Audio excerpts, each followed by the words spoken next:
السلام علیکم ورحمۃ اللہ۔ اللہم صلی علی محمد وعلی آل محمد وبارک وسلم۔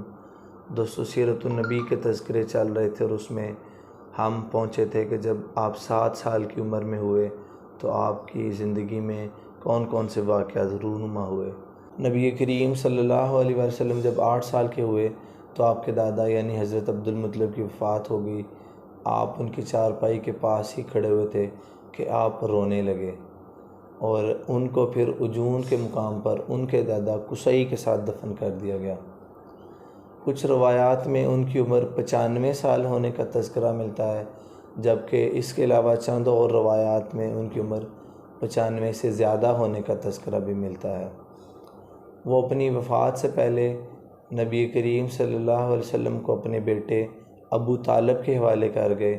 ان کے ساتھ ساتھ عباس اور زبیر بھی آپ کی پرورش کرتے رہے اور آپ کا بڑا خیال رکھتے رہے۔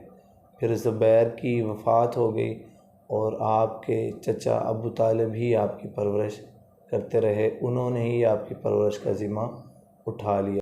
آپ کے چچا ابو طالب مالی طور پر تھوڑے کمزور تھے کہ کبھی کبھی 2 وقت کا کھانا بھی گھر والوں کو پورا نہ آتا، لیکن جب نبی کریم صلی اللہ علیہ وسلم ان کی پرورش میں آئے تو ان کے گھر میں خیریں اور برکتیں نازل ہونا شروع ہو گئی، یہاں تک کہ وہ سب لوگ جب کھانا کھاتے اور نبی کریم صلی اللہ علیہ وسلم ان کے درمیان بیٹھے ہوئے ہوتے تو وہ کھانا کھانے کے بعد اور بچ بھی جاتا۔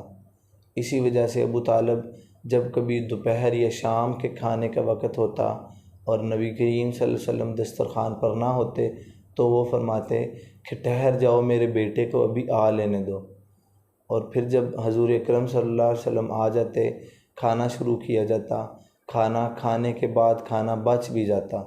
اسی طرح جب کبھی دودھ پینا ہوتا تو سب سے پہلے حضور اکرم صلی اللہ علیہ وسلم کو دودھ پلایا جاتا، پھر اسی پیالے میں سے سارے لوگ باری باری دودھ پیتے، یہاں تک کہ ایک پیالے میں سے سب لوگ دودھ پی لیتے۔ ابو طالب کا ایک مخصوص تکیہ ہوتا تھا جس سے وہ ٹیک لگا کر بیٹھا کرتے تھے۔